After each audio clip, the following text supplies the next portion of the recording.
नमस्ते। मैं श्रीमती कृति लक्ष्मण गोंदले, उपशिक्षिका छत्रपति शिवाजी विद्यालय पड़ोस में।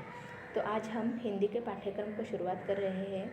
इसीलिए हिंदी की जो सबसे पहली कविता है, पहली इकाई की पहली कविता, वह है चांदनी रात। तो यह चांदनी रात कविता लिखी है कवि मैथिली शरण गुप्त जी ने।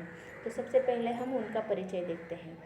इनका जन्म 3 अगस्त 1986 में उत्तर प्रदेश के झांसी के चिरगांव में हुआ और इनकी मृत्यु 12 दिसंबर 1964 में हुई। मैथिली शरण गुप्त जी यह खड़ी बोली के एक महत्वपूर्ण कवि माने जाते हैं। उनकी जो रचनाएं हैं वह मानवीय संवेदनाओं से ओतप्रोत भरी हुई होती है। विशेषतः नारी के प्रति जो करुणा की भावना है उससे ओतप्रोत भरे हुए थे। उन्होंने बहुत सारी रचनाएं लिखी है, जैसे कि उनका साकेत नाम का महाकाव्य बहुत प्रसिद्ध है। उसी के साथ साथ उन्होंने कई खंडकाव्य भी लिखे हैं, यशोधरा, जयेंद्रथ वध, पंचवटी, भारत भारती, ऐसे उनके नाम हैं। रंग में भंग, राजा प्रजा, ऐसे उन्होंने नाटक भी लिखे हैं। अब देखते हैं यह पद्य क्या है। तो चांदनी रात, यह जो पद्य है, यह पद्य खंड काव्य इस प्रकार में आता है। तो खंड काव्य यानी कि क्या, तो किसी एक मानवीय जीवन की किसी एक घटना की प्रधानता इसमें होती है, किसी एक घटना को ज़्यादा महत्व दिया जाता है। उसी के साथ साथ प्रासंगिक जो कथाएँ होती है वह भी उसमें शामिल होती है, उनका भी स्थान होता है। यह जो कविता है, पहले ये किस में से ली गई है, तो कवि मैथिली शरण गुप्त जी की जो पंचवटी हमने यहाँ पर देखा है, पंचवटी, तो इस पंचवटी के खंड काव्य में से यह कविता ली गई है। और इस कविता में प्रकृति की छटा बड़े सुंदर रूप से माधुर्य के साथ अभिव्यक्तित की गई है। चांदनी रात का मनोहरी दृश्य कवि ने अपने सुंदर शब्दों में यहाँ पर चित्रित किया गया है। तो चलिए सबसे पहले हम इस कविता को ताल और लय के साथ गाते हैं, ताकि आपको ये कविता जल्द से जल्द कंठस्थ हो। चांदनी रात। चारु चंद्र की चंचल किरणें खेल रही है जल थल में, स्वच्छ चांदनी बिछी हुई है अवनी और अंबर तल में। पुलक प्रकट करती है धरती हरित तृणों की नोकों से, मानो झूम रहे हैं तरु भी मंद पवन के झोंकों से।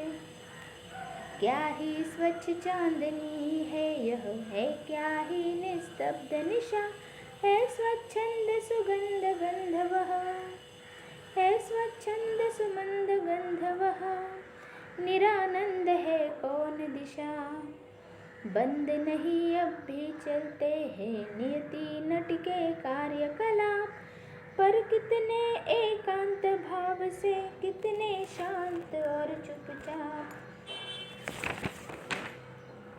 है बिखेर देती वसुंधरा मोती सबके सोने पर, रवि बटोर लेता है उनको सदा सवेरा होने पर, और विरामदायिनी अपनी संध्या को दे जाता है शून्य शाम तनु, जिससे उसका नया रूप छलकाता है।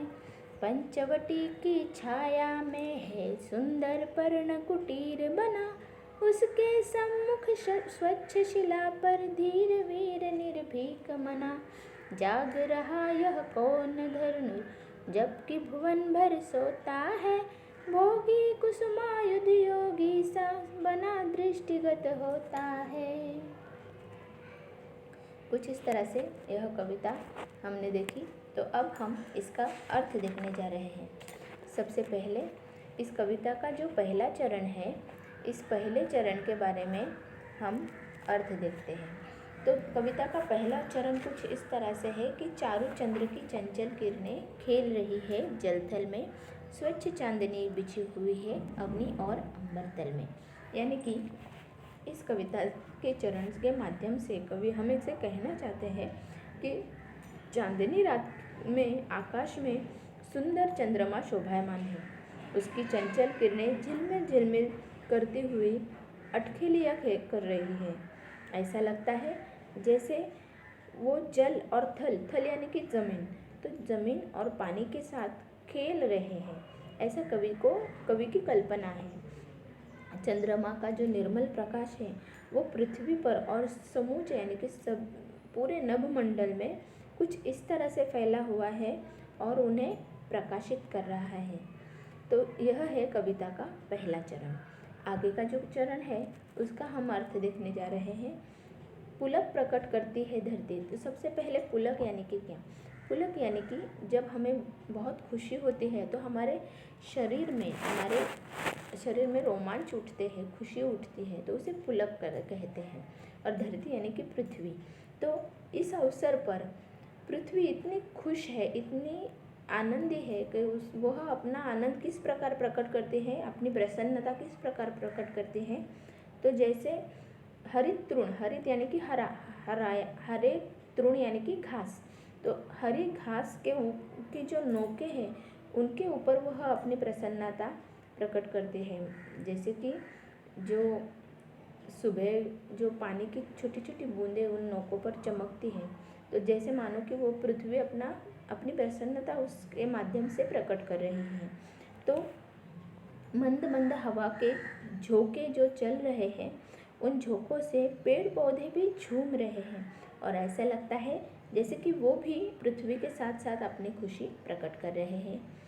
तीसरा जो कविता का तीसरा चरण है उसका अर्थ कुछ इस तरह से है। क्या ही स्वच्छ चांदनी है यह, यानी कि यह चांदनी यानी कि चंद्रमा का प्रकाश। तो चंद्रमा का जो स्वच्छ प्रकाश है वो कुछ इस तरह से बिखरा हुआ है कि रात्रि का वर्णन करते हुए कवि कहते हैं कि चांदनी गजब की निर्मल है और यह रात कितनी शांत है, कितना एकांत है। यहाँ पर कोई भी किसी भी तरह का स्वर नहीं है और सब मुक्त रूप से मंद मंद सुगंध जैसे यहाँ चारों ओर फैला हुआ है। ऐसी कोई दिशा नहीं है जहाँ पर यह सुगंध नहीं पहुँचा है। शांतता का, आनंद का माहौल है और अर्थात सर्वत्र आनंद ही आनंद है। आगे का जो चरण है उसमें कवि कहते हैं कि बंद नहीं अब भी चलते हैं नियति नटी के कार्यकलाप। नियति यानी कि हमारी जो नसीब, नियति कुछ भी कह सकते हैं। तो कवि कहते हैं कि कोई भी गतिविधि इस समय बंद नहीं है। रात्रि का समय है लेकिन फिर भी रात्रि रूपी जो नटी है, नटी यानी कि हम जिसे कलाकारा कह सकते हैं, तो रात्रि रूपी जो कलाकारा है उसके सारे कार्यकलाप यानी कि गतिविधियाँ, रोज की जो उसकी गतिविधियाँ हैं वो पहले जैसी ही चल रही है। विशेषता यह है कि सब कुछ बड़े ही शांत ढंग से और एकांत भाव से चुपचाप हो रहा है। कोई भी गजहब, कोई कोलाहल, कोई बड़ा आवाज़ नहीं है, बड़ी आवाज़ नहीं है। तो आगे की जो कविता है तो उसका आगे का चरण है कविता का, वो कुछ इस तरह से है कि है बिखेर देती वसुंधरा, है बिखेर देती वसुंधरा। तो इसका हम अर्थ देखने जा रहे हैं। है बिखेर देती वसुंधरा यानी कि जब चांद तारों की तुलना कवि यहाँ पर मोतियों से करते हैं। वसुंधरा क्या बिखेर देती है? तो जैसे मोती बिखेर देती है, चांद तारे यानी कि मोती है वसुंधरा के, वसुंधरा यानी कि पृथ्वी। तो पृथ्वी अपने मोती बिखेर रही है और कवि कहते हैं कि जब सब लोग सो जाते हैं और पृथ्वी आकाश में चांद तारों से भर जाती है तो ऐसा लगता है कि जैसे उसने मोती बिखेरे हुए हैं।